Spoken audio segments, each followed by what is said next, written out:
Olá, eu sou Vanessa Luz, seja muito bem-vindo, muito bem-vinda. Estamos já finalizando aqui os 7 hábitos das pessoas altamente eficazes. Estamos no 7º hábito. Se você está chegando aqui somente agora, já se inscreva no canal e acompanhe essa leitura desde o início. A dimensão mental. Grande parte do nosso desenvolvimento mental e aprimoramento da disciplina vem da educação formal. Mas assim que deixamos a disciplina externa da escola, muitos de nós permitem que as mentes se atrofiem. Não lemos mais coisas sérias, não exploramos novos temas em profundidade, fora de nosso campo de ação. Não pensamos analiticamente, não escrevemos, pelo menos não criticamente, ou de modo que teste nossa habilidade de expressão em uma linguagem clara, concisa. Em vez disso, passamos o tempo vendo TV. As pesquisas mostram que a televisão fica ligada na maioria dos lares entre 35 e 40 horas por semana. É mais ou menos o tempo que as pessoas dedicam ao trabalho e mais do que gastam na escola.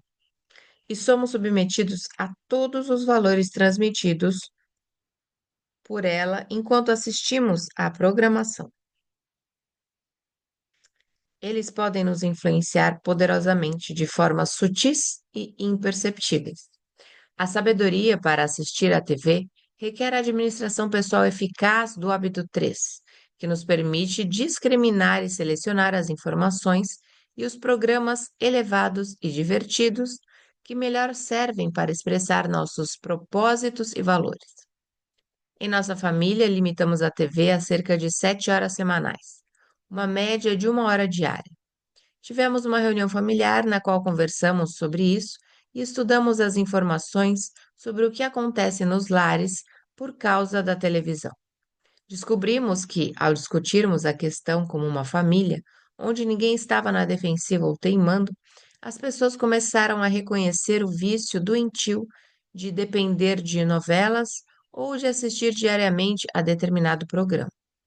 Sou grato à televisão pelos muitos programas altamente educativos e de qualidade.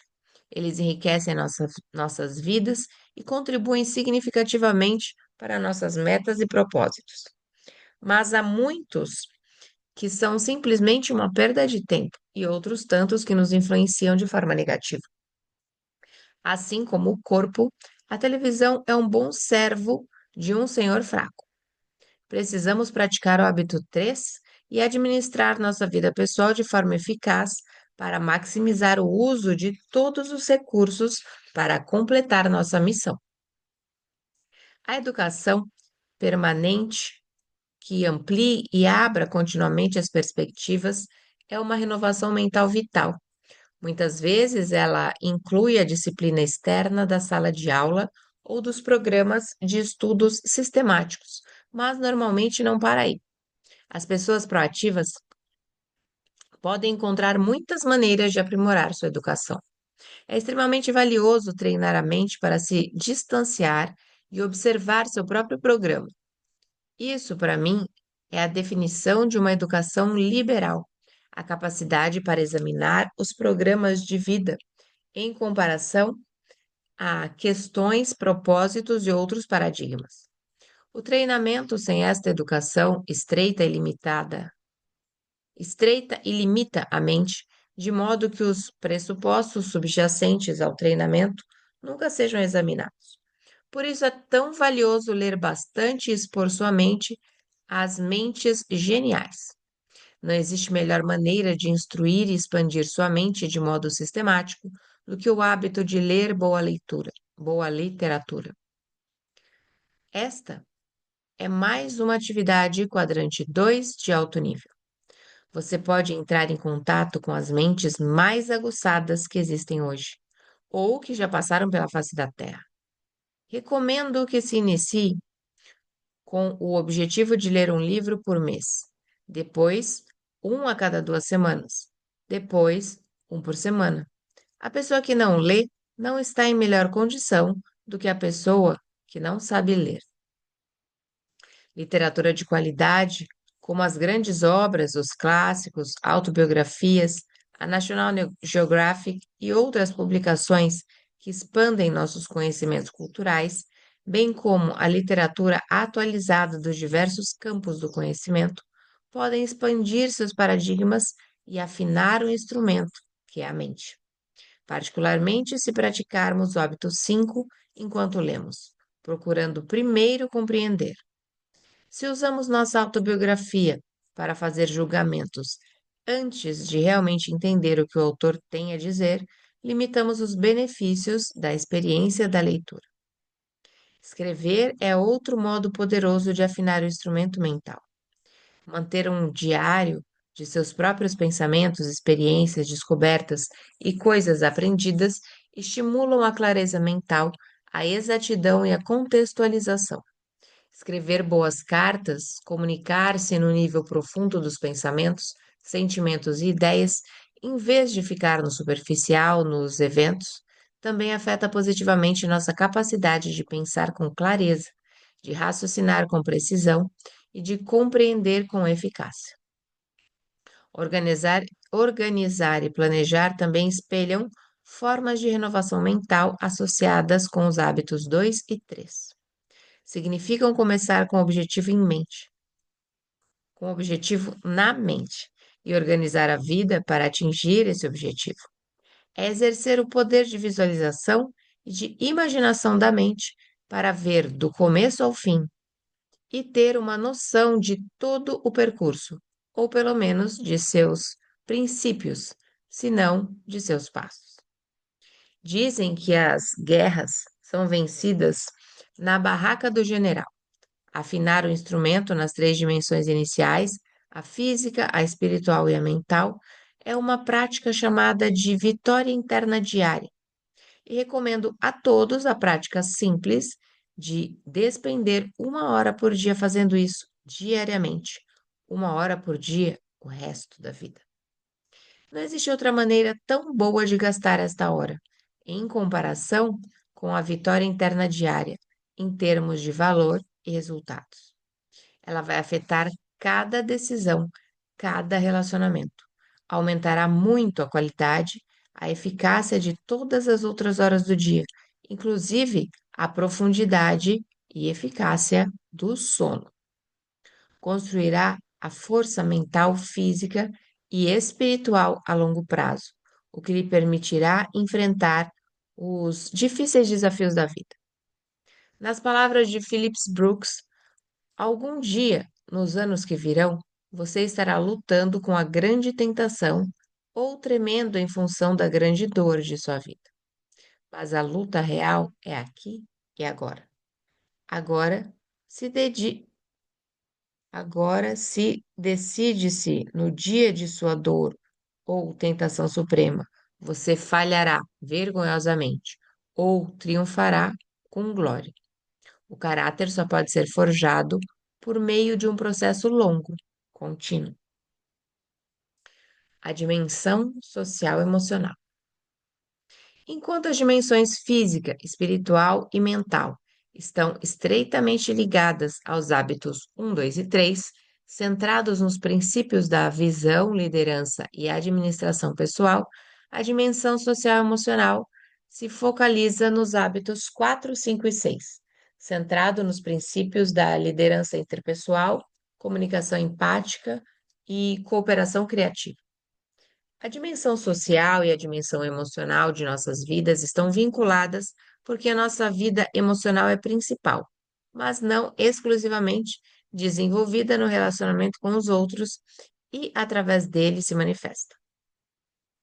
Renovar a dimensão social emocional não exige tempo, pelo menos não no sentido que a renovação das outras dimensões exige. Podemos conseguir isso dentro de nossas interações normais, cotidianas com as pessoas, mas isso requer treinamento, sem dúvida. Teremos de incentivar a nós mesmos, porque muitos de nós ainda não atingimos o nível de vitória interior e os requisitos da vitória em público necessários para que os hábitos 4, 5 e 6 venham naturalmente a nós em todas as interações. Suponha que você seja uma pessoa-chave em minha vida. Você pode ser o chefe, subordinado, colega de serviço, amigo, vizinho, esposa, filho, membro da família, qualquer um com quem eu quero ou preciso interagir. Suponhamos que precisamos trabalhar, comunicar, discutir uma questão fundamental, atingir um objetivo ou discutir um problema junto. Mas vemos as coisas de modo distinto. Estamos olhando através de lentes diferentes. Você vê a moça e eu a velha senhora. Sendo assim, eu pratico o hábito 4. Vou até você e digo: posso ver que você está abordando a situação de um modo diferente. Por que não concorda em nos comunicarmos até encontrar uma solução que seja satisfatória para os dois? Estaria disposto a fazer isso? A maioria das pessoas estaria propensa a dizer sim a esta proposta. Depois, eu passo para o hábito 5. Vou ouvir você primeiro.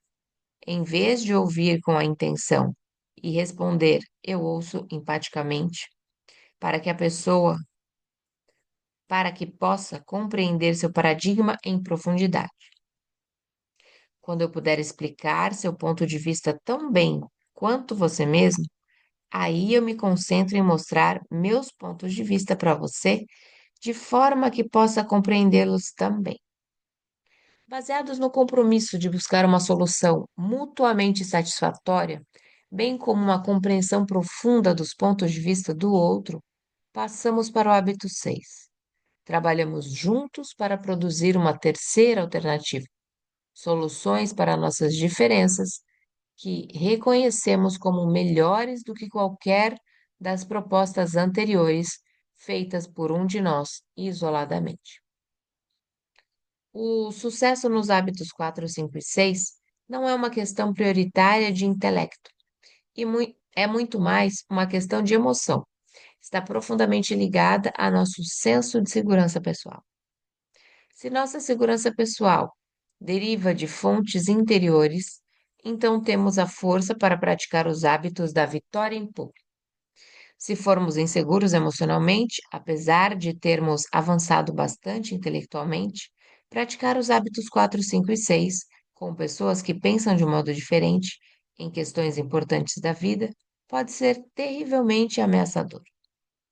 De onde vem a segurança interna? Ela não deriva do que os outros pensam da gente ou do modo como nos tratam. Não vem dos papéis que preparam para nós. Não vem de nossa posição ou condição de momento. Ela vem de dentro. Deriva de paradigmas adequados e princípios corretos existentes em nossos corações e mentes. Vem de uma coerência de dentro para fora, de uma vida íntegra, na qual os hábitos diários reflitam os valores mais profundos. Acredito que uma vida íntegra é a fonte fundamental do valor pessoal. Discordo da literatura do sucesso popular que diz ser o amor próprio basicamente uma questão de força de vontade, de atitude, que a pessoa pode se predispor para a paz de espírito. A paz de espírito chega quando sua vida está em harmonia com os princípios e valores verdadeiros, e de nenhum outro modo. Existe também a segurança íntima, que vem como resultado de uma vida interdependente eficaz. A segurança em se saber que as soluções vencer-vencer existem e que a vida não é sempre ou eu ou ele, que quase sempre há terceiras alternativas mutuamente benéficas. A segurança em saber que você pode sair de seu próprio quadro de referências sem conceder que pode compreender profunda e verdadeiramente um outro ser humano. A segurança que surge quando você interage autêntica, criativa e cooperativamente com outras pessoas e realmente vive os hábitos interdependentes. Existe segurança íntima derivada da disponibilidade da ajuda significativa às outras pessoas. Seu trabalho é uma fonte importante de segurança. Quando você se vê em uma condição criativa e contribui, fazendo realmente diferença. Outra fonte É a caridade anônima. Ninguém sabe disso e ninguém saberá necessariamente. Mas este não é o ponto. A questão é abençoar a vida das outras pessoas. Influência e não reconhecimento torna-se o motivo. Viktor Frankl concentrou-se na necessidade de significado e propósito em nossas vidas, algo capaz de transcender a vida em si e libertar as energias positivas que carregamos. O falecido Dr. Hans Say, em sua monumental pesquisa sobre estresse, basicamente diz que uma vida longa, saudável e feliz resulta das contribuições feitas, dos projetos significativos que são pessoalmente excitantes, contribuindo e abençoando a vida das pessoas. Sua ética é: aprenda a amar seu próximo. Ou, nas palavras de George Bernard Shaw, esta é a verdadeira alegria da vida. Ser usado para um propósito reconhecido por você mesmo como digno, ser uma força da natureza, em vez de um amontoado febril e egoísta de ressentimentos e frustrações, sempre reclamando que o mundo não se devota a torná-lo feliz. Sou da opinião que minha vida pertence a toda a comunidade, e enquanto viver, tenho a obrigação de fazer tudo o que puder por ela. Quero estar totalmente esgotado quando morrer, pois quanto mais trabalho, mais eu vivo. Eu me regozijo com a vida pelo que ela traz. A vida não é uma vela breve para mim, é uma espécie de tocha esplêndida que preciso segurar no momento e quero que queime com o maior brilho possível antes de passá-la para gerações futuras. N. Eldon Tanner disse: a caridade é o aluguel que pagamos pelo privilégio de viver neste mundo. E há muitas maneiras de fazer caridade. Quer façamos parte de uma igreja, de uma organização filantrópica, de um serviço que apresente oportunidades significativas para a caridade ou não, nenhum dia se passa sem que possamos servir pelo menos a um ser humano, fazendo doações de amor incondicional, influenciando os outros. A maioria das pessoas resulta do espelho social, sendo influenciada pelas opiniões, ideias e paradigmas pelas ideias e paradigmas das pessoas à sua volta. Na condição de pessoas interdependentes, eu e você temos um paradigma que inclui a noção de fazer parte desse espelho social. Podemos escolher refletir de volta para os outros uma visão clara e sem distorções de si mesmos. Podemos reforçar sua natureza proativa e tratá-los como pessoas responsáveis. Podemos ajudar a torná-los indivíduos centrados nos princípios, baseados nos valores, independentes e responsáveis. E, com a mentalidade da abundância, perceber que fornecer um reflexo positivo para os outros não nos diminui em nada, só amplia nosso ser, porque aumenta a possibilidade de interação eficaz com outras pessoas proativas. Em determinado momento de sua vida, provavelmente já encontrou alguém que acreditou em você, quando nem você mesmo era capaz disso. Esta pessoa o influenciou. Será que ela fez alguma coisa diferente? Será que ela fez alguma diferença em sua vida? E se você tivesse uma influência positiva, capaz de incentivar outra pessoa, quando o espelho social orientá-las para seguir o caminho mais baixo, você pode influenciá-las para pegar o mais nobre, porque acredita nelas. Mas, aliás, você as ouve e empatiza com elas. Você não as absolve da responsabilidade, mas as encoraja a ser proativas. Talvez você conheça o musical Homem de la Mancha. É uma belíssima história medieval de um cavalheiro que encontra uma mulher na rua, uma prostituta. Ela tem sido confirmada, ela tem sido confirmada em seu modo de vida por todas as pessoas que passam por sua vida. Mas este cavaleiro poeta vê algo mais nela, algo belo e adorável.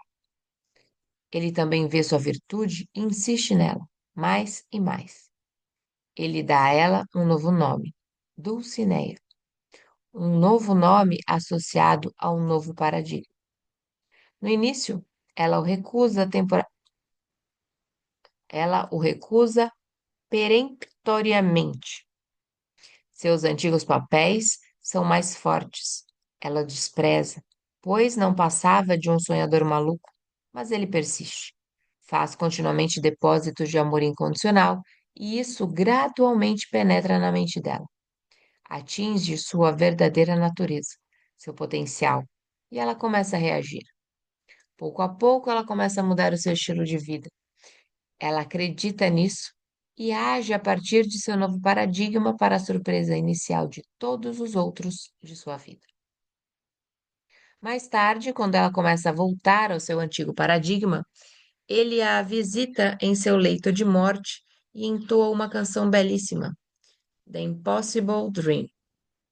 Olha em seus olhos e sussurra: Nunca se esqueça, você é Dulcinea. Uma das histórias clássicas das profecias de resultado induzido diz respeito a um computador na Inglaterra que foi acidentalmente programado de modo incorreto. Em termos acadêmicos, ele considerou que uma classe de alunos bons era formada por maus alunos e que uma classe de alunos tidos como maus era formada por bons alunos. E o relatório do computador era o principal critério que orientava os paradigmas dos professores sobre os estudantes no início do ano escolar. Quando a diretoria da escola finalmente descobriu o erro, 5 meses e meio depois, decidiram realizar novos testes com os alunos, sem contar a ninguém o que havia acontecido. Os resultados foram intrigantes. Os alunos bons haviam piorado significativamente nos testes feitos para medir QI. Eles haviam sido tratados como crianças mentalmente limitadas, pouco cooperativas e difíceis de serem ensinados. Os paradigmas dos professores tornaram a profecia realidade, mas as dezenas de maus alunos haviam melhorado. Os professores os trataram como se fossem brilhantes, e sua energia, esperança, otimismo e boa vontade refletiram estas expectativas individuais e valor dado aos alunos. Aos professores, perguntaram como haviam sido as primeiras semanas do semestre. Por alguma razão, nossos métodos não estavam funcionando. A informação do computador mostrava que os alunos eram brilhantes. Se as coisas não estavam indo bem, eles concluíram que o problema se encontrava nos métodos de ensino. E eles reviraram os métodos. Foram proativos. Trabalharam dentro de seu círculo de influência. A aparente incapacidade dos alunos não passava de inflexibilidade dos professores. O que refletimos para os outros sobre nós mesmos? E o quanto estes reflexos influenciam as vidas alheias? Temos tantas coisas que podemos investir nas contas bancárias emocionais das outras pessoas. Quanto mais pudermos ver as pessoas em termos de seu potencial oculto, mais poderemos usar a imaginação em vez de nossa memória, com a esposa, os filhos, colegas de trabalho ou empregados. Podemos nos recusar a rotulá-los, podemos vê-los de novas formas. A cada vez em que estivermos juntos, podemos ajudá-los para que se tornem independentes, seguros, capazes de conduzir relações profundas, ricas, satisfatórias e produtivas com os outros. Goethe nos ensinou: trate um homem como ele é e continuará sendo como é. Trate-o como ele pode ser e deve ser, e ele se tornará o que pode e deve ser. E ficamos por aqui em mais esse dia de leitura. Que bom que você está até aqui conosco. Se ainda não é inscrito, já se inscreva no canal, deixe seu like e corre lá para acompanhar essa playlist desde o início. Eu sou Vanessa Luz, um beijo no seu coração e nos encontramos por aqui numa próxima leitura.